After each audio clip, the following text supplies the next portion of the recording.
وہ سب ان کو موت آ جائے گی سوائے ان کے جنہیں اللہ زندہ رکھنا چاہے. وہی بات. پھر ایک دوسرا سور پھونکا جائے گا اور یکا یک سب کے سب اٹھ کر دیکھنے لگیں گے. یعنی ان کے سامنے وہ دنیا تیار منظر تیار ہوگا اور وہ دیکھ رہے ہوں گے, شاید باتیں بھی کر رہے ہوں گے ایک دوسرے سے. میرے خیال میں بے لباس اٹھائے جائیں گے. اس کو ذرا آپ تھوڑا سا سین بتا دیں کہ وہ کیا سین. قیامت کے دن جو ان کو جمع کیا جائے گا تو وہ بغیر ختنہ کے ہوں گے, بغیر لباس کے ہوں گے, بغیر جوتے کے ہوں گے, جیسے پہلی مرتبہ ان کو پیدا کیا. کہ عائشہ معاملہ اس سے کہیں زیادہ سخت ہوگا کہ لوگوں کے ذہنوں میں یہ گمان تک بھی آئے, خیال تک بھی پیدا ہو کہ وہ ایک دوسرے کی طرف دیکھیں. دیکھنا تو دور کی بات ہے نا, پہلے تو خیال آئے گا, خیال بھی نہیں آئے گا. اور سورج بہت قریب آ جائے گا. جی سورج بہت قریب آ جائے گا. لوگ پسینے میں شرابور ہوں گے. کچھ لوگ کے پاؤں تک, اینکلز تک ہوگا, کچھ کے گھٹنوں تک, کچھ کے پیٹ تک, کچھ یہاں تک ہوں گے. پھر سورہ زمر کی آیت نمبر 68 آپ کے سامنے رکھتا ہوں. اور اس روز سور پھونکا جائے گا اور وہ سب مر کر گر جائیں گے جو آسمانوں اور زمین میں. یہ بھی ویسے بڑی انٹرسٹنگ بات ہے کہ آسمانوں میں بھی مخلوقات ہیں, فرشتے ہیں, اور بھی پتہ نہیں کتنے ہیں.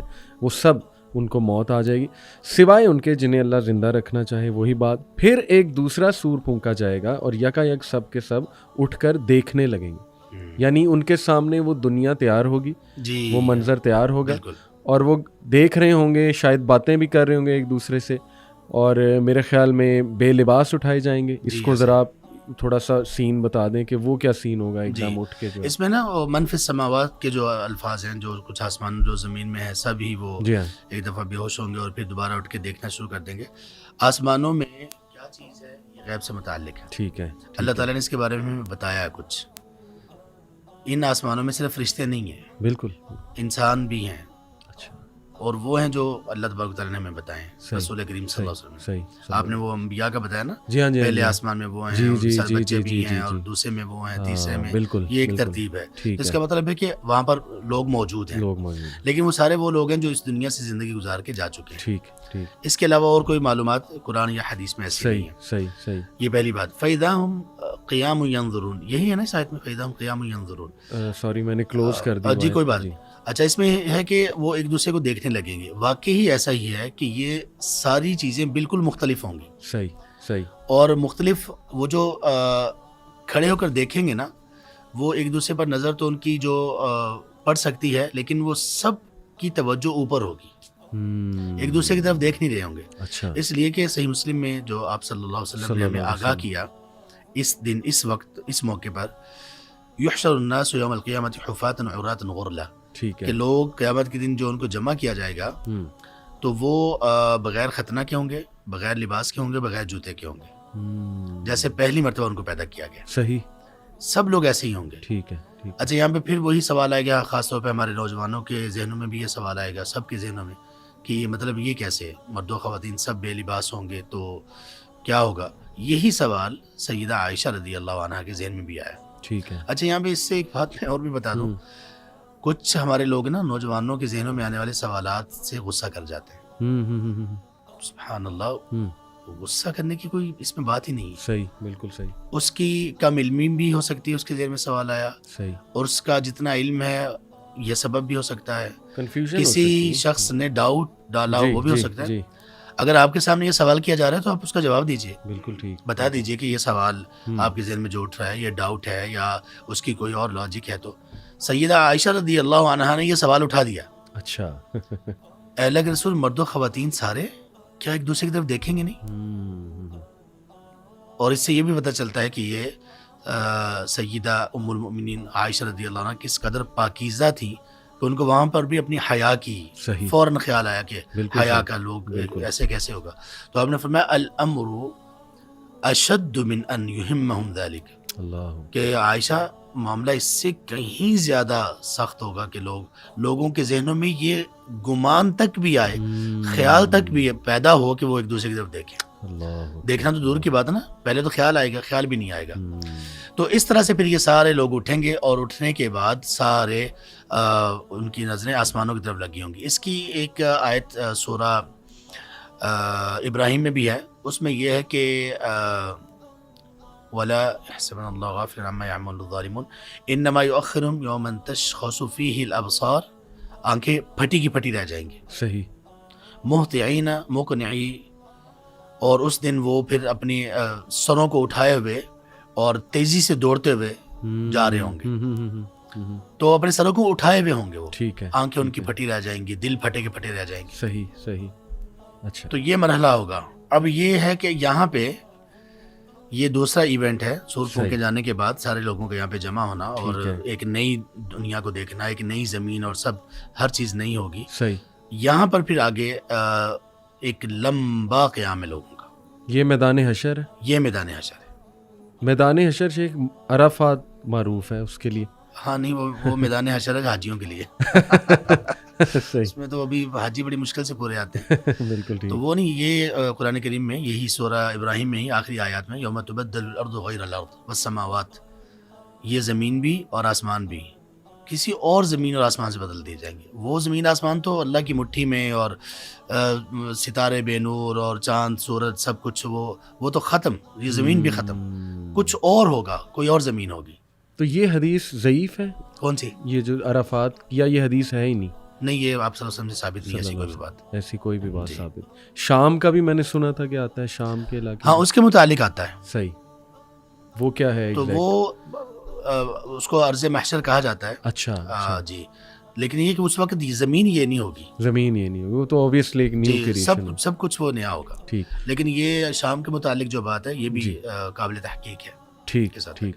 ہائٹ کتنی ہوگی اس کے بارے میں کچھ آتا ہے؟ یہی ہائٹ ہوگی جو نارمل ہماری ہائٹ ہے، یا حضرت آدم کی جو ہائٹ تھی وہ؟ نہیں، آدم علیہ السلام کی ہائٹ کے بارے میں جو آتا ہے وہ جنت کے ساتھ خاص ہے. جنت کے ساتھ خاص کہ وہاں پہ جب. ہاں جی. یہاں پر ان کی ہائٹ کیا ہوگی؟ نہیں، ہائٹ کے بارے میں کا ذکر نہیں ہے. صحیح صحیح. اور سورج بہت قریب آ جائے گا. جی، سورج بہت قریب آ جائے گا. لوگ پسینے میں شرابور ہوں گے. کچھ لوگ کے پاؤں تک، اینکلز تک ہوگا، کچھ کے گھٹنوں تک، کچھ کے پیٹ تک، کچھ یہاں تک ہوں گے. جی. تو یہ شیخ جو یہ جو ہولناکی ہے یہ بالکل سٹارٹ میں ہے. یعنی جیسے وہ سورج کو سامنے دیکھیں گے تو سایہ بھی کوئی نہیں ہوگا. اور وہ ایک حدیث میں آتا ہے کہ اللہ 7 قسم کے لوگوں کو عرش کا سایہ اس دن جو ہے وہ دے گا. تو وہ تھوڑا سا آپ حدیث بھی بتا دیں. اور یہ کہ وہ سورج میں جو پسینے میں شرابور لوگ ہوں گے وہ کوئی یہاں تک، کوئی یہاں تک، اس کی کیا وجہ ہے؟ جی، یہ نا صحیح مسلم میں ہے حدیث. آپ صلی اللہ علیہ وسلم نے فرمایا تدنى الشمس يوم القيامة من الخلق حتى تكون منهم كمقدار میل. صحیح. کہ قیامت کے دن سورج کو لوگوں کے قریب کر دیا جائے گا، اور اتنا قریب ہوگا کہ وہ لوگوں کا اور ان کا 1 میل کا فاصلہ رہ جائے گا. 1 میل کا. اب 1 میل کے بارے میں اس روایت میں ایک بات آتی ہے، وہ یہ کہ عربی زبان میں میل 2 چیزوں کو کہا جاتا ہے. ٹھیک ہے. ایک ہے وہ سلائی جس سے سرما ڈالتے ہیں، صحیح، اس کو بھی میل کہا جاتا ہے. ٹھیک ہے. اور ایک ہے وہ جو ہمارا مائلز ہوتے ہیں ان کو کہا جاتا ہے. تو اس سے دوسرا میل مراد ہے، کیونکہ وہ عرب میں معروف تھا. اور یہی بات آپ صلی اللہ علیہ وسلم نے بتانا چاہیے. اب وہ سورج کون سا ہوگا، کیسا ہوگا، یہ نہیں ہوگا. بالکل ٹھیک. زمین کچھ اور ہوگی. اب پسینہ آنے کا سبب یہ ہوگا، اور ایک حدیث میں اس بات کی طرف اشارہ ہے کہ یہ 40 سال کا عرصہ ہوگا یہ لوگوں کا یہ حال. پسینے میں یہ جو چیز ہے، اللہ تعالیٰ ہم پر رحم کریں، یہ 40 سال ہوگا. یہ ایک حدیث میں اس کی طرف واضح طور پر اشارہ ہے. آنکھیں پھٹی کی پھٹی، یعنی آنکھیں آپ یوں کہہ لیجیے کہ پلک بھی جھپکنا انسان کے لیے وہاں پر ممکن نہیں ہوگا. پھٹی آنکھیں اور یہ پسینہ آپ نے فرمایا حتی ویکون الناس، لوگ جو ہیں اپنے گناہوں کے بقدر پسینے میں شرابور ہوں. اچھا. پھر آپ نے فرمایا کسی کا ٹخنوں تک، گھٹنوں تک، ناف تک، اور پھر کچھ جو ہے نا وہ ٹھوڑی تک، اور کچھ اپنے ہی پسینے میں غوطے کھا رہے ہوں گے. صحیح. یہ سب لوگوں کے گناہوں کا سبب ہوگا. صحیح. اچھا، یہ پسینہ کیوں ہوگا؟ ایک تو یہ کہ وہ جو سورج ہے، سورج کی تپش ہوگی، لیکن اللہ تبارک تعالیٰ اس میں ایسی تپش نہیں رکھیں گے کہ لوگ ختم ہو جائیں. ٹھیک ہے. ایسی تپش نہیں ہوگی. بالکل ٹھیک. اور اس کے بعد پسینہ آنے کا ایک اور بہت بڑا سبب بھی ہوگا. سورج تو کوئی چیز ہی نہیں اس کے سامنے، اور وہ سبب ہے نبی صلی اللہ علیہ وسلم نے فرمایا قیامت کے دن آگ کو لایا جائے گا اور اس کی 70,000 لگامیں ہوں گی، اور ہر ایک لگام کو تھامنے کے لیے 70,000 فرشتے ہوں گے. یعنی جہنم کو جی یوتا بھی جہنم، قیامت کے دن جہنم کو لایا جائے گا. وَلَهَا 70,000 زِمَامٍ، 70,000 اس کی لگامیں ہوں گی. صحیح مسلم میں یہ. بالکل. اور ہر لگام کو کے ساتھ 70,000 ہی فرشتے ہوں گے. یعنی اس کو قابو کریں. 49 بلین فرشتہ جی جہنم کو کھینچ کے لاوے. آپ اندازہ لگا لیں. آپ یہ فرشتے ہیں اور ان کی طاقت کا آپ اندازہ لگائیں. سبحان اللہ. یہ ایک بہت بڑا سبب ہوگا لوگوں کو اس طرح پسینے میں شرابور ہونے کا. اب جو مختلف ہوگا, یہ بھی سوال ہمارے نوجوان بھی کریں گے کہ پھر سب کو ایک جیسا پسینہ کیوں نہیں آ رہا؟ یہ اللہ کا نظام ہے یہ. سبحان اللہ. بالکل. اور اللہ تبارک و تعالیٰ نے اس کو رکھا ہی اس پر ہے جو انسان کی نیکیاں گناہ اس کے مطابق ہے. بالکل. یہاں پہ ہم کنٹرولڈ لوگوں کو انٹرنیٹ دے سکتے ہیں, کنٹرولڈ ہم الیکٹریسٹی دے سکتے ہیں. تو اللہ سبحانہ وتعالیٰ وہ کنٹرولڈ ایک ہیٹ ہے جس تک جتنی پہنچائے کیوں نہیں ہو سکتا. تو وہ ہوگا. تو اس میں 40 سال اسی میں گزریں گے. صحیح. پسینے کی یہ جو کیفیت ہے. صحیح. پھر اس کے بعد جو تیسرا ایونٹ ہوگا وہ یہ ہوگا شفاعت عظمیٰ کا. اچھا. شفاعت عظمیٰ یہ ہوگی کہ سارے لوگ اب یہاں پہ جب اتنا عرصہ گزر چکا ہوگا تو پھر لوگ آدم علیہ السلام سے لے کر. اچھا سوری, اس سے پہلے سے وہ جو 7 قسم کے لوگ اللہ کے عرش کے سائے, وہ ذرا وضاحت کر دیں کہ وہ کون ہے. اس میں 7 جو عرش کا سائے پانے والے اس دن جو لوگ ہوں گے, اس میں پہلی تو یہ بات ہے کہ کس قدر ضروری ہے اس دن عرش کا سایہ پانا. بے شک. ورنہ تو اللہ کی پناہ ہے. کتنا ضروری ہے یہ اس دن عرش کا سایہ پانا. عرش کا سایہ پانے والے 7 لوگ آپ صلی اللہ علیہ وسلم نے فرمایا سب سے پہلا وہ ہے امام عادل, وہ حکمران, صحیح, وہ ذمہ دار جو عدل و انصاف پر قائم تھا. بالکل ٹھیک. عدل کرنے والا.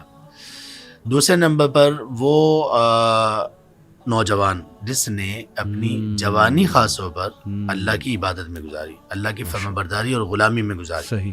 عبادت کا مطلب فرمانبرداری اور غلامی میں گزاری. اور فرمانبرداری اور غلامی کا مطلب یہ ہے کہ اللہ نے جو کرنے کا کہا وہ کرتا رہا اور جس سے رکنے کا کہا اس سے رکتا رہا. سبحان اللہ. تیسرے نمبر پر وہ دو آپس میں لڑکے ہوں, وہ آپس میں لڑکیاں ہوں, اور یا وہ لڑکا اور لڑکی ہو جن کی محبت صرف اور صرف اللہ کے لیے ہو.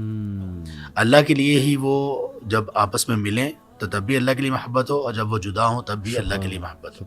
اچھا, اس میں باقی لڑکے اور لڑکیاں تو ٹھیک ہے, لڑکا اور لڑکی کی جو محبت میں نے کہا فوراً, کیونکہ یہ تو ٹریگر کرتا ہے, قیامت بھی ہو پھر بھی دماغ تو ہمارا ادھر چلا جائے گا, اللہ رحم کرے. تو اس میں یہ ہے کہ ایک خاتون ہے اور وہ ایک ایسے مرد سے محبت رکھتی ہے جس کو وہ نہ کبھی ملی ہے, نہ اس سے کوئی ملاقات, نہ فون, کچھ بھی نہیں ہے, لیکن اس کے علم کی وجہ سے, اس کی حیا کی وجہ سے اس کو اس سے محبت ہے. اور ہر محبت وہ محبت نہیں ہوتی کہ جس محبت کے بعد انسان کے اندر اس کے شادی کا جذبہ ہوتا ہے, جس کو شہوانی جذبات کے ساتھ منسلک ہو. محبت ہمدردی والی بھی ہوتی ہے, محبت غمگساری والی بھی ہوتی ہے, محبت ترس کھانے والی بھی ہوتی ہے, تعظیم والی محبت بھی ہوتی ہے. تو اس طرح سے جیسے ہمیں حضرت مریم سے محبت ہے, ہاں, اور کسی لڑکی کو جو ہے وہ صحابی سے محبت, جی صحابہ سے محبت ہے. نہیں, یہاں پہ آپ کر لیجئے, ہمیں سب مطلب میں کہتا ہوں کہ ہمیں محبت ہے ڈاکٹر فرحت ہاشمی صاحبہ سے, ہماری والدہ کی طرح ہیں. وہ ایک دین کی, سبحان اللہ, اللہ تبارک تعالیٰ ان کو بہت اخلاص دیں, بہت قبول فرمائے. اور اسی طرح یہ تو محمد علی بھائی, مطلب ایک بڑا گیپ ہے نا, ہماری والدہ کی جگہ پہ ہیں عمر کے اعتبار سے, مرتبہ مقام و مرتبہ کے اعتبار سے. میں کہتا ہوں عام خواتین, عام ہماری بہنیں, رسول کریم صلی اللہ علیہ وسلم نے ایک دعا سکھائی, اس سے مسئلہ حل ہو جائے گا. صحیح. اللہم انی اسألک حبک وحب من یحبک. اے اللہ, میں آپ سے آپ کی محبت کا سوال کرتی ہوں, اور ہر اس شخص کی محبت کا بھی سوال کرتی ہوں جسے آپ سے محبت ہے. سبحان اللہ. تو یہ وہ ہوگا. تو وہ تیسرے نمبر پر وہ 2 لوگ ہوں گے جو کہ اللہ کے لیے محبت کرتے ہیں. اور جب اللہ کے لیے کہہ دیا نا, تو پھر یہ عاشقی, موسیقی اور یہ سب چیزیں تو ختم. اللہ کے لیے محبت تو یہ ہو ہی نہیں سکتی نا, جس میں حرام تو ہو ہی نہیں سکتی, وہ حلال محبت ہوگی. صحیح ہے. اچھا, اس میں یہ ہے کہ جو آپس میں اسی محبت پر جمع ہونے کا مطلب یہ کہ اگر وہ اکٹھے ہیں کسی جگہ پر تو اللہ کی محبت میں اکٹھے ہیں, اور اس کا مطلب یہ ہے کہ وہ دونوں اللہ کی نافرمانی سے ایک دوسرے کو روکیں گے. ٹھیک ہے. اور اگر وہ الگ ہوئے تب بھی محبت پر, اس کا مطلب یہ ہے کہ وہ ایک دوسرے کی بعد میں عزت کا بھی دفاع کریں گے, اور الگ ہونے کے باوجود بھی وہ ایک دوسرے کی خیرخواہی کریں گے. یہ کوالٹیز ہیں. ہاں, تو یہ 3 لوگ ہو گئے. چوتھی وہ خاتون ہے, وہ شخص ہے کہ جس کو کسی بہت اونچے خاندان کی اور انتہائی مالدار خاتون نے دعوت گناہ دی, اور اس نے کہا کہ مجھے اللہ سے ڈر لگتا ہے. سبحان یہاں پہ سوچنے کی بات اور غور کرنے کی بات یہ ہے کہ یہاں اس خاتون کی 2 صفات ذکر کی گئی ہیں، اونچے خاندان کے اور مالدار. کیا مطلب؟ اس کا مطلب یہ ہے کہ اگر یہ بندہ گناہ پر راضی ہو جائے تو اس کو نہ کوئی مالی طور پہ کمی ہوگی اور نہ اس کو یہ ڈر ہوگا کہ کوئی پکڑا نہ گیا تو مسئلہ کیا ہوگا، کیونکہ اونچے خاندان کی ہے، پاورفل عورت ہے. تو اس نے اس موقع پر بھی یہ کہہ دیا. اور آج کا دیکھ رہے ہیں، آج تو ہم سب، اللہ تعالیٰ ہم سب پر رحم کریں، اب تو لوگ تلاش میں ہیں کیونکہ حرام ہمیں حرام ہمیں میسر آئے، یہ برائی بدکاری ہمیں میسر آئے. اور وہ بندہ کہ جس کو صرف میسر نہیں آئی بلکہ اس کو فورس کیا جا رہا ہے، بلکہ اس کو تسلی دلائی جا رہی ہے کہ کوئی دیکھنے والا نہیں، کوئی مسئلہ نہیں بنے گا، اور پھر وہ کہے گا کہ مجھے اللہ سے ڈر لگتا ہے. اور اس میں سب سے آگے ہوں گے سیدنا یوسف علیہ السلام، سبحان اللہ، جن کی پاکیزگی یہ تھی. اور 5ویں نمبر پر وہ شخص ہے کہ جو اللہ کی راہ میں ایسے خرچ کرتا ہے کہ اس کے بائیں ہاتھ کو بھی پتہ نہیں دائیں ہاتھ نے کیا خرچ کیا. یہ بھی بڑی دلچسپ حدیث ہے. اس کی ہم سنتے رہے اس کو ایک وقت تک، یہاں تک کہ ایک شیخ سے ہم نے سنا کہ اس کا معنی کیا ہے. ہم نے اس کے مفہوم پہ کبھی غور ہی نہیں کیا تھا. یعنی یہ کیسے ہو سکتا ہے کہ دائیں ہاتھ سے بندہ دے بائیں کو پتہ نہ چلے؟ یہ کیسے ہو سکتا ہے؟ یہ ایسے ہوگا کہ آدمی کو خود پتہ نہ چلے میں کتنا دے رہا ہوں. اچھا، اس کی کہتے ہیں صورتیں جو بنتی ہیں، ایک صورت یہ بنتی ہے کہ آپ نے اللہ کی راہ میں دینا ہے، آپ کو پتہ نہیں میری جیب میں کتنے پیسے ہیں، آپ بس نکالیں گنے بغیر دے دیں. یہ وہ صدقہ کہ جس کا آپ کو بھی پتہ نہیں کہ کتنا ہے. تو کچھ ایسے صدقات بھی ہمارے ہونے چاہیے. اور اسی طرح ایک 6 نمبر پر وہ شخص ہے، یہ ترتیب تھوڑی سی جو حدیث میں ہے اس سے کچھ آگے پیچھے ہے. وہ شخص ہے ایک کہ جو رجل قلبہ معلق بالمساجد، جس آدمی کا دل مساجد سے معلق ہے. دل کے معلق ہونے کا کیا مطلب ہے؟ یعنی اس کا دل جو ہے نا وہ ہینگ ہوا ہے، اس کا دل اتنا کنیکٹڈ ہے مساجد کے ساتھ، جتنا کنیکٹڈ ہمارا اس نوجوان کا ہوتا ہے جس کو گیمز کا شوق ہے، یا جس کو فیس بک کا شوق ہے، یا جس کو سیر و سیاحت کا شوق ہے، یا وٹ ایور ہمارے شوق ہم سب کو معلوم ہے. اس کا شوق کیا ہے؟ مسجد میں آنا، مسجد سے باہر آئے تو پھر مسجد کی طرف توجہ، مسجد کی آبادی، مسجد کی صفائی ستھرائی، مسجد میں کیا کام ہونے والا ہے، مسجد کی کیا ضروریات ہیں، یہ سب چیزیں اس میں ہیں. اور آخری نمبر پر آخر میں جس کا ذکر کیا، سبحان اللہ، وہ بھی عجیب شخص ہے، وہ کہ جس نے تنہائی میں اللہ تبارک و تعالیٰ کا ذکر کیا، اللہ کو یاد کیا. اور اس یاد میں، تنہائی میں، یہاں پہ خاص طور پر جو چیز قابل توجہ وہ تنہائی ہے. اللہ کا ذکر تو ہم کرتے رہتے ہیں، ہم ابھی بھی کر رہے ہیں، آپس میں بھی ہم کرتے رہتے ہیں، الحمدللہ، اللہ اکبر، اللہ کا ذکر ہے. اس شخص نے تنہائی میں اللہ کا ذکر کیا. اور ہم سب جانتے ہیں کہ ہماری تنہائیاں کیسی ہیں، اور آدمی کی اصل وہ ہے جو تنہائی میں وہ ہوتا ہے. بے شک. حقیقت میں اگر ہم نے اپنے آپ کو جاننا ہے تو ہم وہ ہیں جو تنہائی میں ہوتے ہیں. تو تنہائی میں جس شخص نے اللہ کو یاد کیا اور اس کے آنکھوں میں آنسو آ گئے، اللہ کی محبت میں، اللہ کی اس پر جو انعامات ہیں اس پہ، اور اس کے جو گناہ ہیں، اللہ کی نافرمانیاں، اس کو سوچ کے اس طرح کی کیفیت سے آگے. تو یہ 7 لوگ ہوں گے جو عرش کا سایہ پائیں گے. یہ صرف 7 نہیں ہوں گے، یہ کیٹیگریز ہیں، 7 جو اس میں فال کرے گا وہ سب اس میں آئیں گے. اچھا، آپ شفاعت عظمیٰ پہ آتے ہیں، لیکن اس سے پہلے سورہ حدید میں، غالباً سورہ حدید ہی ہے جس میں منافقین کا اور مومنین کا ایک مکالمہ ہے جی. اس میں وہ ان سے لائٹ مانگیں گے کہ ہمیں تھوڑی سی لائٹ دے دو. اور پھر یہ بھی حدیث میں آتا ہے کہ سورہ کہف جو جمعے کے جمعے پڑھتا ہے تو ایک لائٹ اسے ملے گی. تو کیا ایسا بھی کوئی اس میں میدان حشر میں ایریا ہوگا جہاں بہت ڈارکنیس ہے، اندھیرا ہے، اور لائٹ چاہیے ہوگی؟ یہ محمد علی بھائی یہ 10ویں نمبر پر یہ ایونٹ ہے. اچھا، 10ویں نمبر، اس کافی وقت آگے. سب پوری کائنات ڈارکنیس میں ہوگی.